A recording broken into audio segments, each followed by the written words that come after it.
Asymmetrical Haircuts, Justice Update with Janet Anderson and Stephanie van den Berg in partnership with justiceinfo.net. Hi, Steph. Hi, Janet. Every month, including this month, we're trying to do a universal jurisdiction deep dive into one jurisdiction. Yeah, we had Belgium last time, the Belgian waffles, what you did without me. But before that, I was there for France. And of course, we kicked off with Argentina.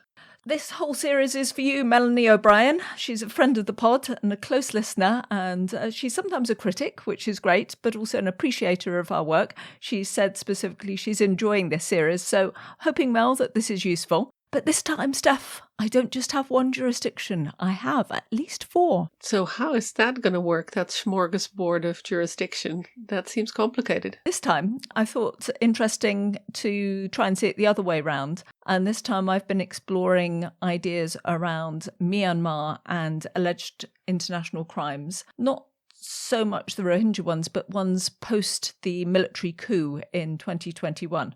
Yeah, Myanmar is still kind of in the news with the what is happening in Myanmar hashtag. There was a lot of attention on the Rohingya story of it because of the genocide case at the ICJ earlier this year. And also because Bangladesh has managed to get the ICC involved in looking at the Rohingya in a roundabout way. Just to check with you, journalist to journalist, and see if our listeners need to know anything. Is there anything we need to know? The International Court of Justice, that's the genocide case. We've done deep dive on what was said there.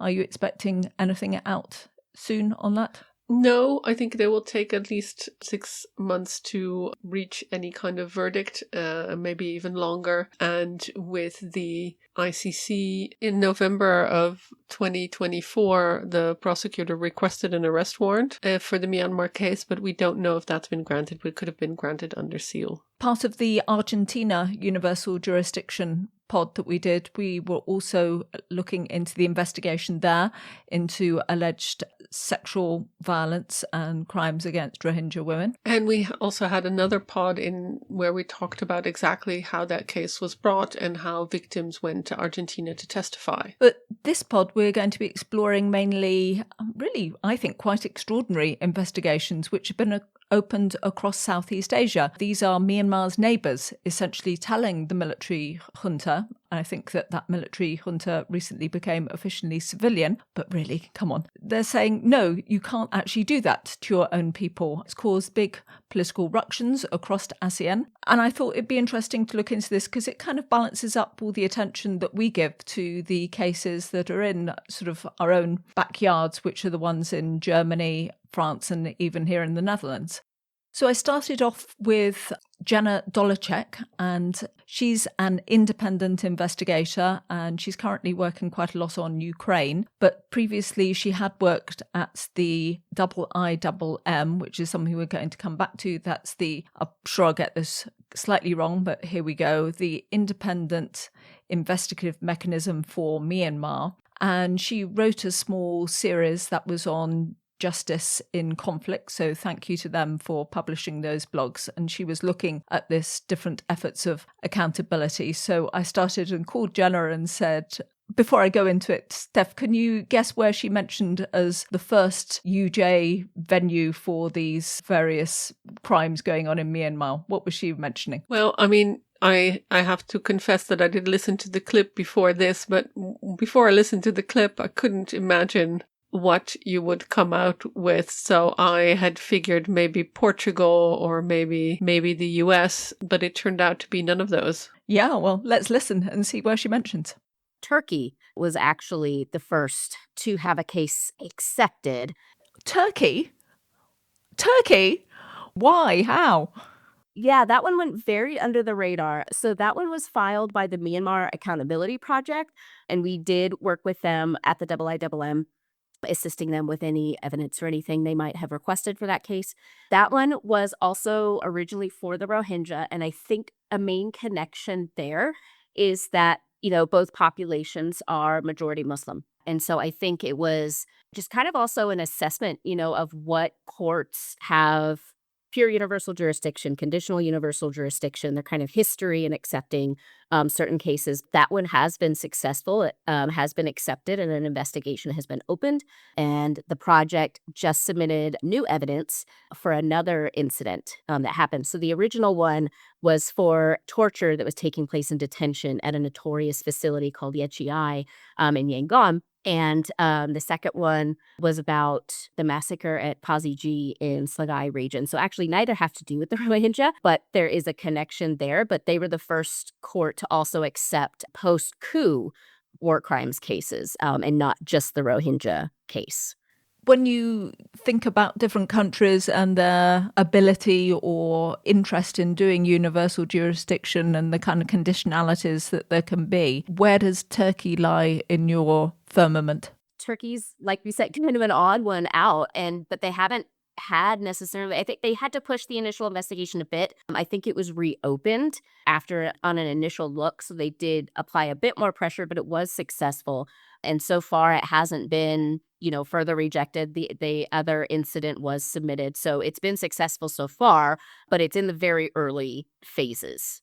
And you mentioned the cultural connection of Muslim nations, but you said that the incidents being investigated are not to do with the Rohingya. Could you just tease that out for me?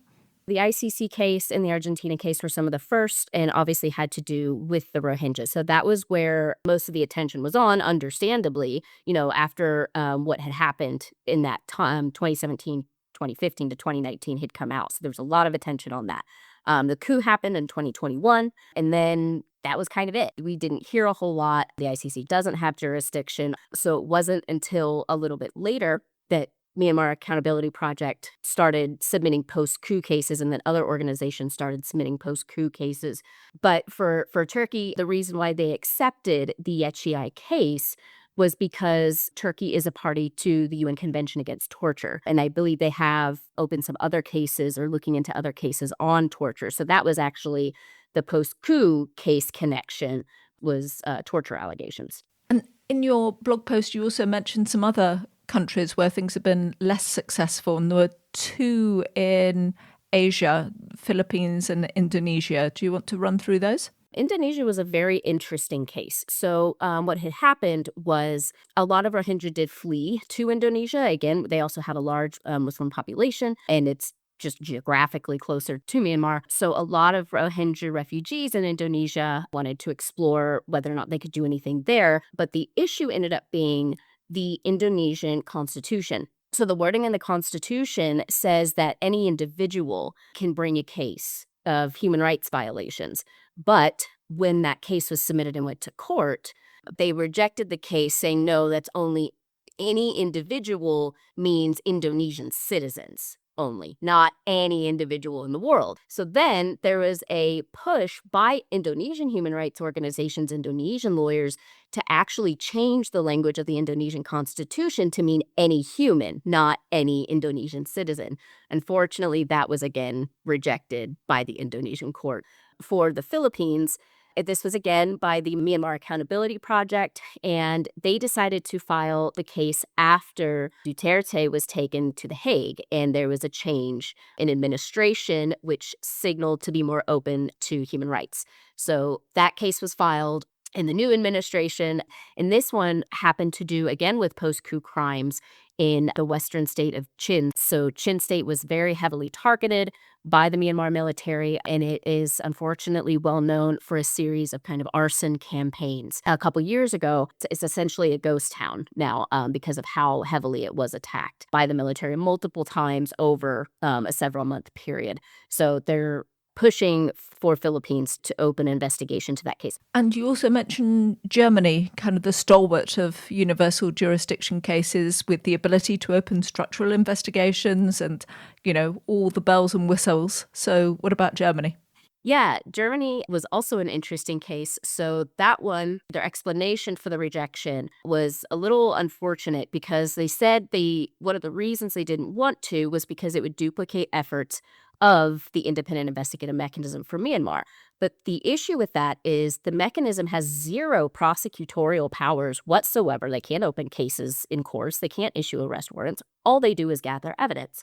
So I found that reason to be quite flawed, especially because they tried so many Islamic State cases for Syria and Iraq while UNITAD existed, the mechanism for crimes committed by the Islamic State in Syria and Iraq.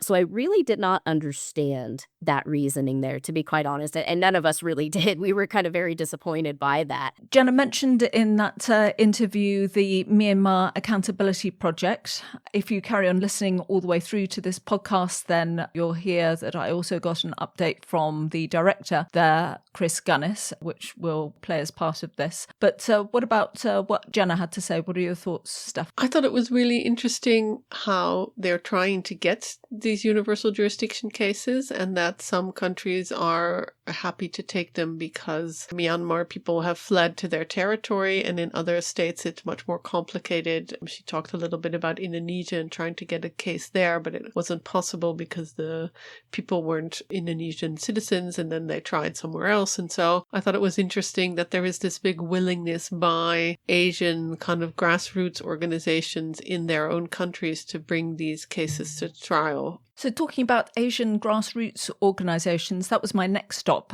This is the organisation that has provided much of the information behind the investigation in East Timor. So let me give a bit of a setup, because I know that we've done Stephopedia considerably, so I'm just going to do the equivalent of that. This is about the Chin people. These are people who live in the northwest of Myanmar. It is one of the major ethnic groups of Burma, Myanmar. It's the bordering area with India and Bangladesh. It's been described to me as one of the most remote and neglected regions in all of Myanmar. And interesting, the majority of the Chin people are Christian. Again, not the same as the predominant, almost state religion, I believe it is, in Myanmar. So they have been somewhat isolated, partly by religion, partly by topography. It's hilly. It's historically underdeveloped. They've got very little in the way of infrastructure, roads, schools, hospitals. So for this, I spoke to a representative from one of the long-term human rights groups who's been working for the last 30 years documenting human rights violations. Zaj Uk, you can call me Salai Zaj Uk Ling Info. I'm the executive director, CHRO, Chin Human Rights Organization. Yeah. He told me also there are about 500,000 Chin people inside the state and many more living outside. There's about 2.5 million altogether, and the whole of Myanmar is 55 million. And he explained to me then what happened in the Chin state when the military took over in the coup across Myanmar. When the coup hit in 2021, we were already the poorest among the nations.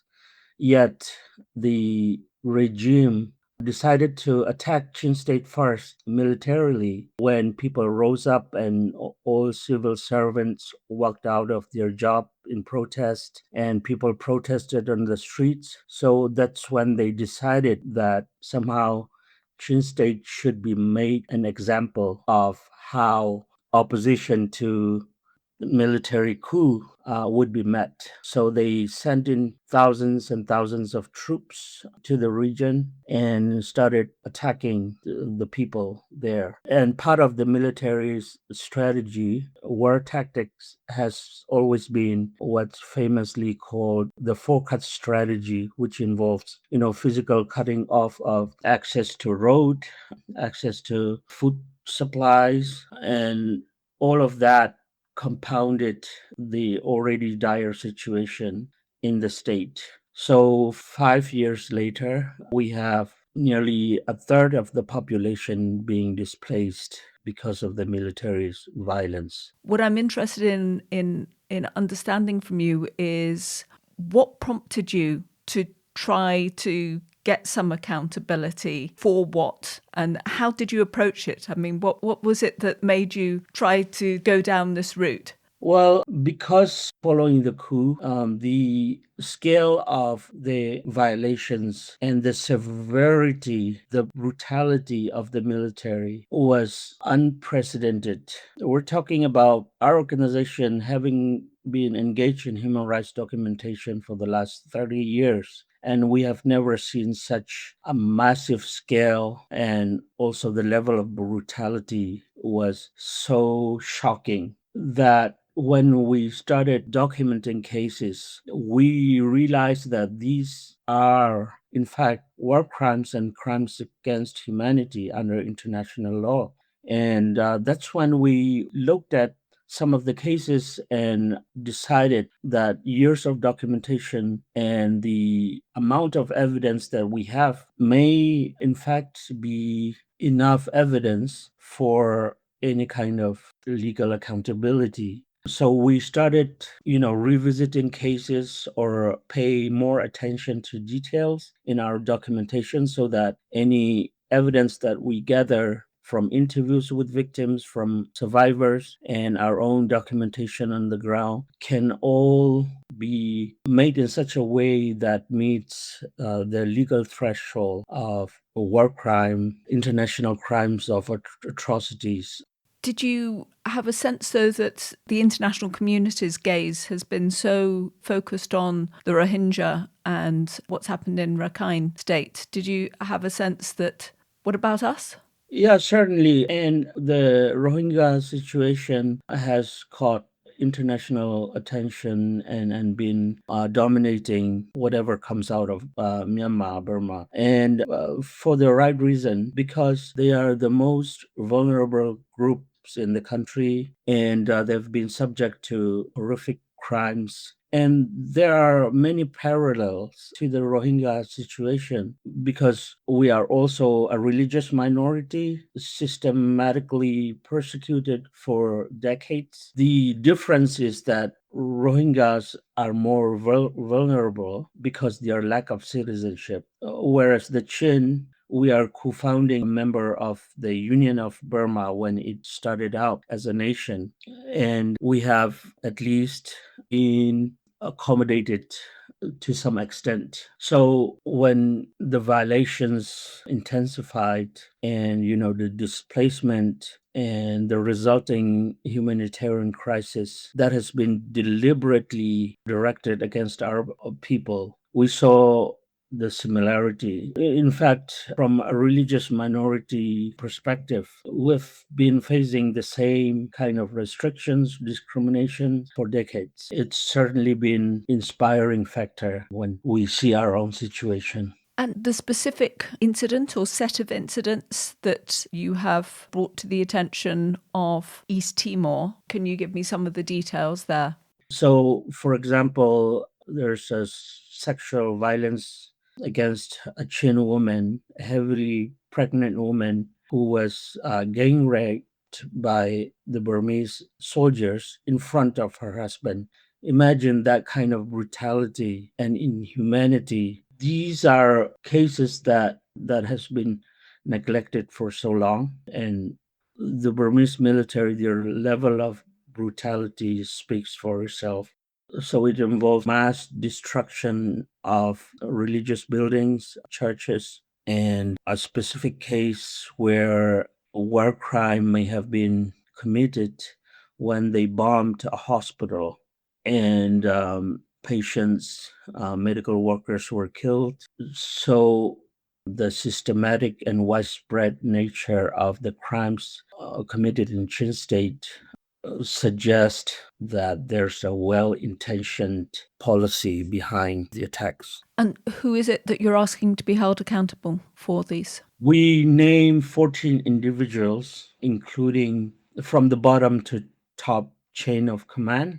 The most junior level involves a sergeant who was responsible for committing atrocities on the ground, up to the chain of command, up to the senior general Min Aung Hlaing, who is ultimately responsible. Were you surprised that this was actually picked up within Dili in East Timor? Yeah, surprised and not surprised at the same time. Surprised in a sense that universal jurisdiction and cases being brought to other countries outside of your own territory, it never happened in Southeast Asia. I mean, at least in terms of civil society like ours bringing cases. But the first, not surprised because also we considered East Timor it stood out among the Southeast Asian nations. They share similar backgrounds, of having gone through atrocities, occupation for years, for 24 years, and they have liberated themselves, being the very newly established democratic countries. They subscribe to all basic human rights, the principles of the rule of law, and they have demonstrated moral leadership. So that was all in January this year. That's in East Timor. So the process is ongoing. What I thought was interesting was also that they're not working on this by themselves. They're working in collaboration with this thing called the Myanmar Accountability Project. It's a small organisation, but they do seem to be very much kind of a spider in the web for these different accountability efforts. They're providing a lot of support to these different local organisations to get investigations going. So I also spoke to Chris Gunness, who's the director of the Myanmar Accountability Project, and asked him, just to explain to me very basically, and then we carried on the conversation, but just to start with, what it is that they're planning to do. We are aiming to tighten the noose of accountability round the neck of Min Aung Hlaing and the soldiers that he commands. And we're doing that through strategic litigations, mainly now in Southeast Asia, in ASEAN. So we have cases in the Philippines, in Timor-Leste, in Indonesia, and we're looking to bring a case that may or may not happen in Malaysia. So historically, we also have cases in Turkey because Erdogan sees himself as a great leader in the Islamic world. And we brought a Rohingya case there. And we also have a non-universal jurisdiction case in London, where we are so far have prevented the junta throwing the democratic ambassador out of the ambassadorial residence, which they're attempting to do. So it's about strategic litigation, mainly in Southeast Asia, but for historical reasons, we have cases in London and in Turkey. And why do you think that's needed? Because if you look at Security Council Resolution 2669, which is the only Security Council resolution in the history of the United Nations which centres on Myanmar, and you look at General Assembly resolutions on Myanmar, they all say they want to see regional solutions for regional problems. And so I took that as the lead for MAP. I decided that we would take the strategic choice to bring about litigations in ASEAN. If you look at ASEAN, there are some jurisdictions which are clearly very progressive, conducive, and will be open to universal jurisdiction. And there are some which, for legal but also political reasons, are not good places to invest funds if you're a tiny little NGO like MAP is. So we decided that Vietnam, Cambodia, Laos, Brunei, forget it. In Thailand, because they're basically run by the party, run by the royal family. In Thailand, there are real problems with witness protection. There is a history there of people involved in action against the Myanmar junta being refooled, i.e. handed back across an international border to the junta, where they face an uncertain fate, torture, death, goodness knows what else. That left basically the Philippines, where we have a case, Timor-Leste, where we have a case, Indonesia, where we have a case, and Malaysia, where we're thinking very hard about bringing a case. What kinds of crimes are you looking at here? I mean, is this only about the Rohingya, or are they other ethnic groups? Good question. I mean, absolutely not just about the Rohingya. Of course, there is the Rohingya case, a very good case, which the British Rohingya UK organisation run by Tun Kin, an excellent advocate. They are doing some very good work. And in fact, the court in Argentina has now issued an arrest warrant for Min Aung Hlaing and various of his junta fellow war criminals, in my view, and also Aung San Suu Kyi, incidentally. So that case is being brought in Argentina, and we fully, salute the work that's being done there. So we brought a case in the Philippines. I have to say, because of the politics around international justice, i.e. former President Duterte withdrawing the Philippines from the ICC. Of course, he's since been taken there because there was a change of leadership. Marcos Jr. Is now in charge of the Philippines. And because, however, he is concerned that an international crimes litigation of the sort that we have brought might shine a torch into the crimes committed by his late father, Ferdinand Marcos. There are real problems with our case in the Philippines. The prosecutor's office was so terrified when we turned up there that they didn't even accept our case. They didn't even give us a docket number. So technically, we don't even have a case. We haven't got anything to appeal against, though we have submitted what's called a motion to reconsider, which is effectively going to appeal and saying you've not followed your own rules. You're meant to give us a case number. You're meant to receive our evidence. And that is a process which is ongoing. We're now at the appeal stage in the Philippines. The way that you describe all of this suggests a really intensive amount of work on the politics, as you describe it, not only of international justice, but the local politics, and knowing the personalities and knowing exactly what's in the law and really positioning. I mean, is that where most of your effort has to go into? It just sounds very, when you talk about strategic litigation, this sounds incredibly strategic. Yeah, it is. I mean, when we design our cases, and by the way, full disclosure, I am not a lawyer. Thank the Lord above. I'm a sort of project manager. So I bring together some of the most brilliant lawyers in Southeast Asia who have a track record in legal scholarship, but also human rights activism, courtroom litigations of a very hands-on sort. I mean, one of our lawyers in the Philippines is now working on the Duterte case at the ICC in The Hague. But because the Philippines has a long track record, Duterte's war on drugs, for example, and then all the Marcos era crimes that were committed in the 70s and 80s, there is this tradition of amazing lawyers. So we work with these extraordinary lawyers who do the legal analysis. We work with investigations groups who have a very strong track record in that. And because I have a long history of media work, I was a BBC correspondent for over 20 years, and I did media work as Director of Communications for the United Nations in the Middle East. I bring the sort of public advocacy and communications skills to the project. So yeah, I mean, it involves matching the legal requirements of the penal code, finding the right lawyers, finding the right complainants, with the political environment, and then working to amplify our messages in the media. So there are very much those kind of three elements that go into the design. And yes, I mean, a lot of consideration is given to that. I mean, I think a good example would be, an anatomy of our work in Timor-Leste. Our lawyers there, because Timor-Leste is such it's the world's fifth newest country. It's a very small place, and this work is very much unprecedented. So we're feeling our way every time we do something, file something or say something. And that involves, I think, being very closely in touch with all the politics of it. So, for example, afterwards, we filed our file in Dili at the beginning of January. We had a meeting with the president, with José Ramos Horta, who met us, and his support has been invaluable. And when we've had political pushback, which we have had in Timor-Leste, it's been very important for us to be in touch with the various parties. For example, Marty Alkatiri, who's the head of Fratalin, the big resistance organization that fought Timor-Leste's way to independence. He's very supportive of our case, for example.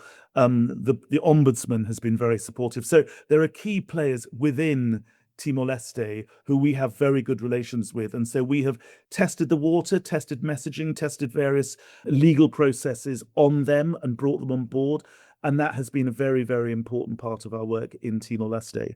Doesn't kind of getting so close to particular figures at particular times, I mean, they might be in power or close to power now, but that might change at any moment. Isn't that a danger, that it might cause a problem to your work? Oh, it's a real and present risk, without any doubt whatsoever. And actually, it was quite funny when we went to see José Ramos Horta in Dili. Our message to him was, could you please make sure that this process is completely depoliticized? Could you please not get involved publicly? And within an hour and a half of us leaving his office, he put out this incredibly powerful statement saying he'd had this extraordinary meeting with the Chin delegation who were going to hold the Myanmar junta accountable for what he called a reign of terror against the civilian population. And, it was extraordinary. But I mean, once he had made that, what then happened is the Myanmar junta, idiotically, in my view, expelled the Timorese chargé d'affaires. So the whole thing was blown into the open. So, having said to President Ramaphosa, please, can we deal with this privately? We had no choice but to engage with the public discourse that was going on. And in fact, in retrospect, it may have been quite helpful, because then ASEAN began to get more and more involved about, should its principle of non-intervention trump the idea of accountability and justice. And so that unleashed, I think, actually a rather helpful debate within ASEAN. And I think privately, there are people on the more progressive side of ASEAN who are quite grateful that public debate raised its head.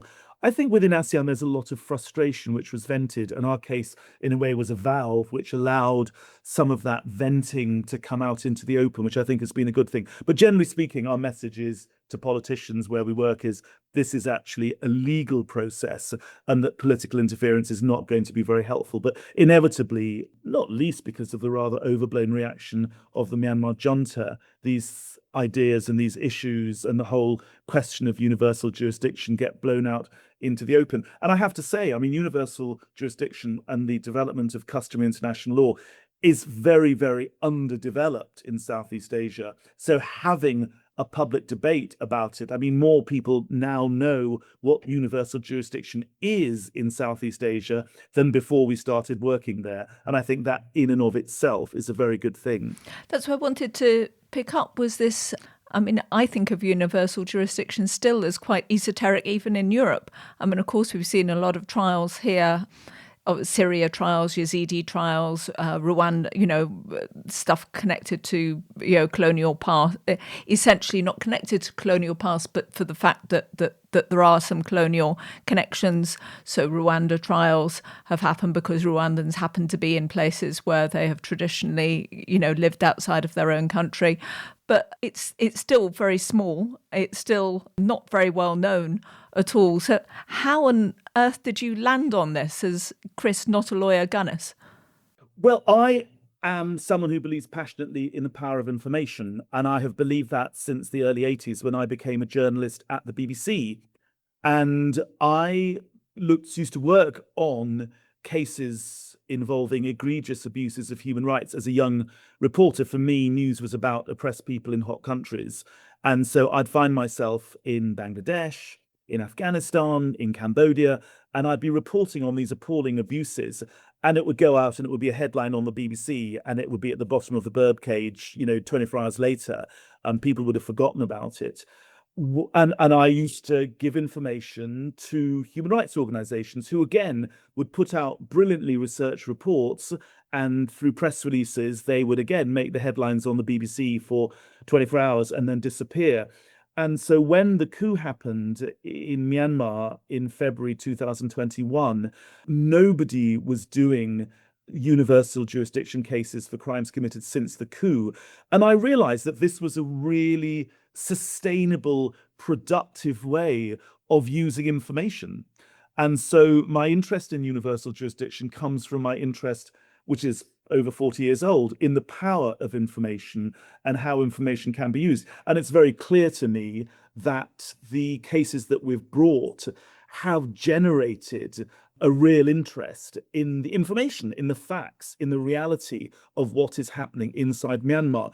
And as I say, our cases are important of themselves in terms of the legal frontiers that they're pushing against. And even though it's water dripping on a stone and very slow, we haven't achieved a huge amount in legal terms.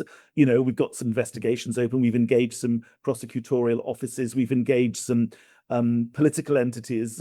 But the informational aspect of our cases is what interests me most. And actually, I've not mentioned this now, and it's perhaps the most important aspect of our work, giving victims, people and survivors, people who never thought they'd have access to justice, an opportunity to speak their truth to powers, to stand in front of an international press corps and explain the atrocious crimes that were committed against them, their families, their parents, their cousins, their mothers, their brothers and sisters, and then become advocates for their own communities and their own causes. That's a really important aspect of what I think the most important aspect of what MAP does. And that's, again, we come back to this thing which you brought up, the use of information, how I came to that. It's allowing the power of this information to speak for itself and to allow these survivors of these appalling crimes to become advocates. And that's a really, really important part of what we do. You framed it right at the start as local justice, that this was going to be the future. Do you see that actually sort of taking root within Asean? I mean, maybe beyond the cases that you are bringing, but maybe in other issues as well. Is there starting to become quite a movement across that part of the world? 100%. And one place where it's really taking root, which I think is the most important place, is inside Myanmar itself. In our cases, we prioritize the work we do with organizations who are brilliantly documenting human rights abuses and crimes that the junta is committing. I never wanted MAP to be an organization, a bunch of foreigners blustering into some country and saying, this is how you do accountability and justice. Absolutely not. We have at every stage worked to empower local groups inside Myanmar. I've mentioned CHRO because they're public, but there are other groups which I'm not at liberty to mention for obvious security reasons. The junta will simply grab them, torture them, and kill them. But we see the work that we are doing, and they, more importantly, inside the country, grassroots, Gen Z organizations, see it as an important part of grassroots, bottom-up democracy. That if Myanmar is going to see bottom-up grassroots democracy, there has to be a justice ministry, both in the states that we work in and nationally. And so I very much see the work that we are doing with these groups in documenting crimes and producing evidence to be used in court. Absolutely a very, very small contribution to the future democratic dispensation, both regionally within Myanmar, but also nationally within Myanmar. So yes, our work in ASEAN is rooted very much inside Myanmar, and I think that will surprise many people. In terms of the rest of ASEAN, as I say, we've worked in the Philippines, in Timor-Leste, and in Indonesia. In all of those countries, each of those countries, civil society is incredibly strong. And it's incredibly strong, and there's a real sense of identification with our work, because the sorts of crimes that we're litigating are the sorts of crimes that these people are dealing with and are very much in the DNA of these people because of their own recent history. Indonesia committed genocide in Timor-Leste between 1975 and 2000. And so civil society is desperately looking at the work that we're doing, saying, well, we're doing this work as well. You're our brothers, you're our sisters in this cause. The same is true of the Philippines. You know, look back at Marcos, look at Duterte's war on drugs. The sorts of crimes that we are litigating in Myanmar are very much, you know, in the recent past of the Philippines. And moving on to Indonesia, of course, you know, we saw the massive pogroms against the so-called communists and leftists in the 1960s, but moving all the way forward to the overthrow of the Golkar Party and all of the violence that took place then. So there is in Indonesia a very, very lively civil society that looks at the work we do and says, you know, we are working on these issues as well. So I think in terms of civil society, I think things are very active and very lively, and there's a genuine debate about universal jurisdiction, which our cases and others are stirring up.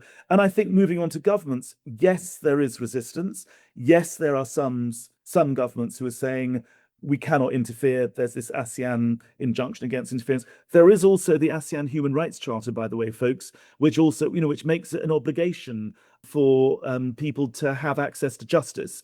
And although governments choose not to emphasize that and to emphasize non-interference, it is there. There is that lever if they choose to pull it. So although governments are lagging behind the people, history shows that eventually governments do catch up. So I'm optimistic, cautiously, about the future of universal jurisdiction within ASEAN, and certainly MAP will continue to push the envelope as vigorous as we can to make that a reality within ASEAN and to make sure that the most disadvantaged people within ASEAN do actually have access to justice. It's something which, MAP is a tiny, tiny part of this. It's the civil society groups and the people that ultimately will make this happen. Is there anything kind of specific in the way that you design the interventions that you have or the applications you have where you're looking for particular legal ways to get into the system? There is a lot to say on this. It's a very good question.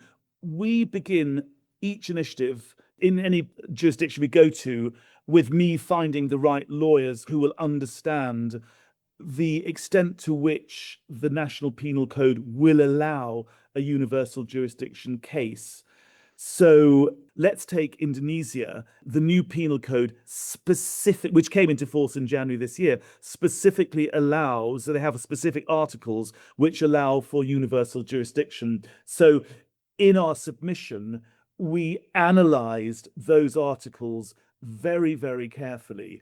And so in a way, we disarmed the prosecutor's office by giving them all the reasons they needed to allow our case to go forward. And we've done that in the Philippines too. And we've done that, obviously, Timor-Leste as well. So it is absolutely fundamental when we go into any country that we have a very firm understanding of what the penal code will allow. Because as soon as we've filed, there is then a debate immediately all over the place. I mean, not just with the legal echelons, but also with the political echelons, with civil society, with journalists, with everyone. It soon comes up. So we have a very, very firm understanding of the penal codes in each of the countries we go to, and very much what those penal codes allow in terms of universal jurisdiction. Has anything surprised you that's come up from that? Because both you and I come from a very different legal tradition to some of these countries. So, have you had to get your head around some very different way of operating? One interesting thing actually was Indonesia, where the debate about the new penal code centered on the sort of Sharia aspects of it. Does it criminalize adultery? Every man in Indonesia was concerned about that. And the big debate was on Sharia law, and was it too intrusive, and the constitutional right to privacy, and all of that debate, and people didn't realize that written into it was all of this, in the penal code, was all of this material about universal jurisdiction. So we were delighted that there was this huge hoo-ha about public-private, privacy, all of that stuff, the Sharia aspects of the new penal code. And all the while, when the penal code was being debated, we knew what it said because it was passed in Parliament. We, meanwhile, were preparing our litigation, we were preparing our case. We spent a year and a half doing that. So, as soon as January happened, we were able to kind of get in there and to organize our case. So, ours is basically the first case to be accepted by the authorities in Jakarta under the new penal code. And that was a very surprising thing that fell into our lap. Suddenly we had a new penal code in Indonesia, which expressly and explicitly permitted universal jurisdiction cases to be brought. And hey presto, we brought one, and let's see where it goes. And Janet, I believe there are disclosures in order now. Yes, there are. For full disclosure, I have actually known Chris for about 40 years, give or take. I was a new trainee at the BBC, and he was already one of those very young but massively high-flying individuals who's already a star. And he was very nice to me then. He's still very nice to me, so that's nice. But now we're in the same beat, which is quite strange. So we've gone through quite a lot already. Before we wrap up, we've had these insights from Jessica, Zaj Uk, and from Chris. And particularly that point from Chris at the end, that universal jurisdiction should take place, if possible, in the region. What do you think about that, Steph? Well, I think it's always the discussion that we have, right? That these international courts are very far away and disconnected from victims. And then we talk about universal jurisdiction as a way to kind of gap stop things that the international courts can't do. But so far, we've seen them also very far away from victims. organizations or victim or countries where this happened. So we saw a lot of Germany doing Syria trials. We saw the Netherlands doing Afghanistan trials, and we do have some refugee populations that are here, but not as much as you would get in the region. So I think it's always better to have justice in a space where it's more accessible. But I wonder how many Myanmar refugees would actually go to other UJ cases in the region, and how many Myanmar victims would actually be in Turkey. So, I mean, I think it's good to see this international justice not as an exclusively Western kind of product imposed by these Western democracies. And in that sense, having trials or similar cases somewhere else shows that it's the universality of the concept. And so anybody would be for that. I wonder how much more visible it would be on a local scale than what we do now.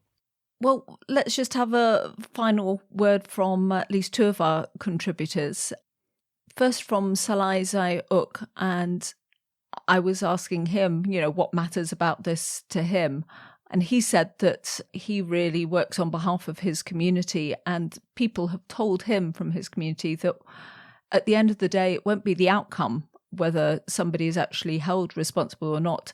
What's most important is that they actually feel seen, that they feel acknowledged, that the alleged crimes are being discussed.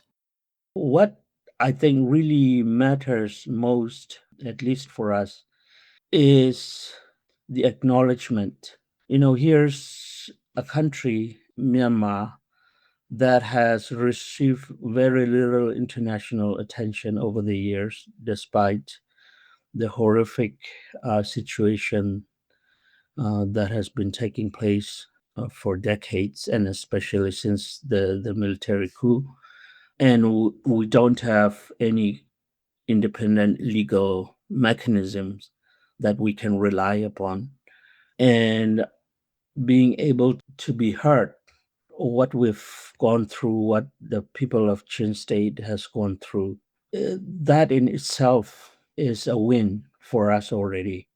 Because when we went to Delhi in January, the reaction from the Chin community was indescribable, I would say, not because they think that overnight Min Aung Hlaing would be arrested or jailed or punished in some way, but that the world finally acknowledged the suffering of people, the injustices that have been inflicted upon them, that has been neglected for so long, even within Myanmar itself. That was a huge response. And any kind of legal process, no matter how long it takes, can complement each other, and it's a building block for the ultimate outcome that everybody hopes for. So every little acknowledgement, or the very mere fact that our case was received, is already an achievement, I would say. And finally, from Jenna, she helpfully, I thought, put this in a bit of a broader context of accountability actors altogether.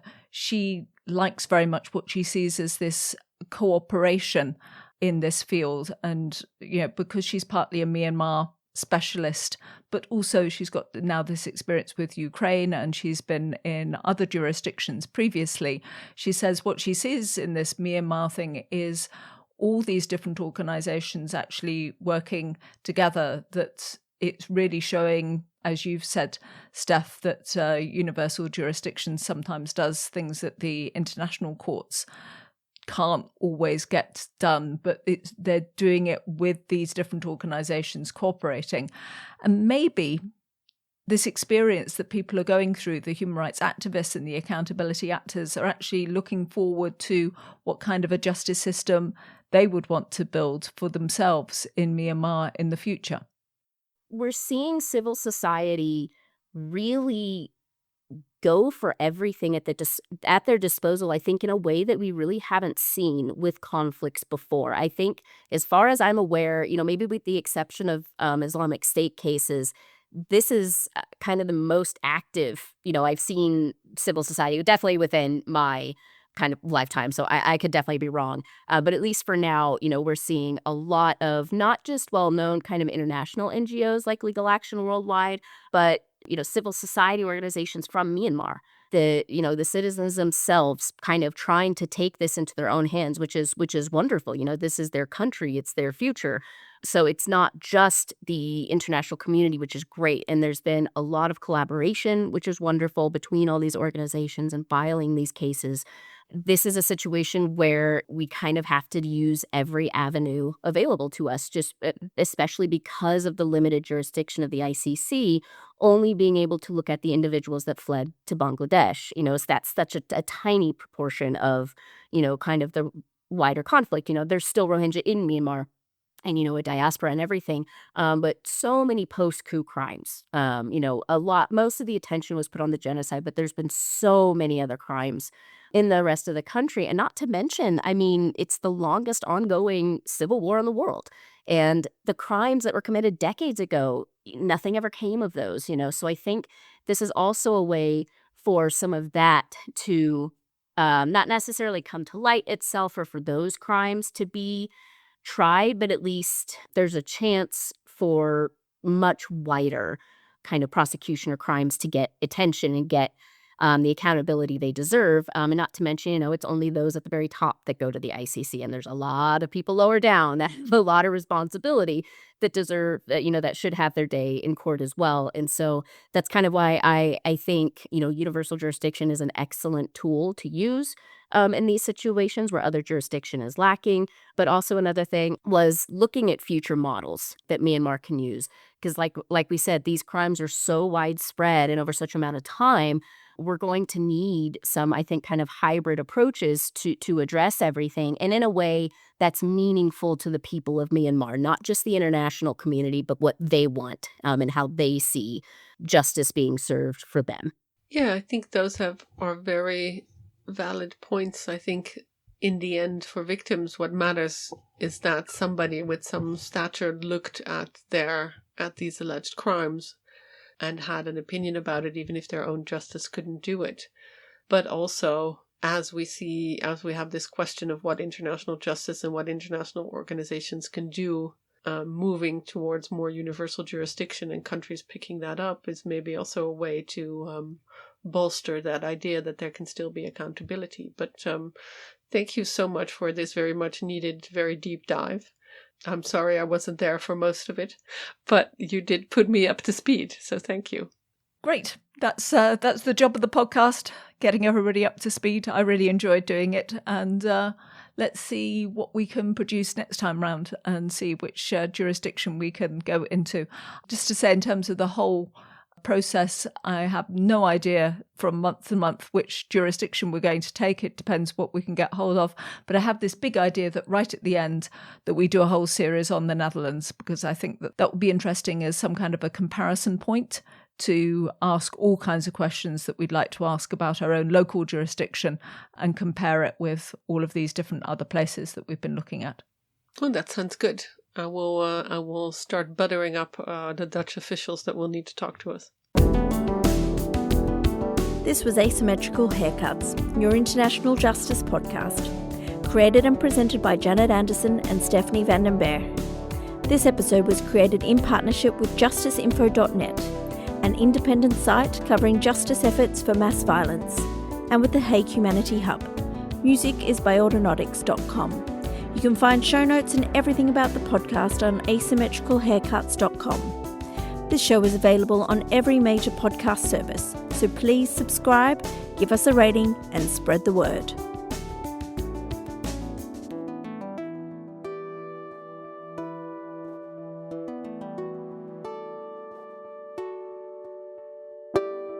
Just to say, you can also support this podcast. Check out our supporters page, and there you'll find details of our Patreon and our newsletter. Yeah, if you haven't had enough of us chatting about war crimes and making inappropriate jokes, then go over to Patreon, where you can get extra bonus content where Janet and I run our own War Criminals book club. We read books about war criminals. We don't commit our own. And it's just the price of a cup of coffee. So see you there.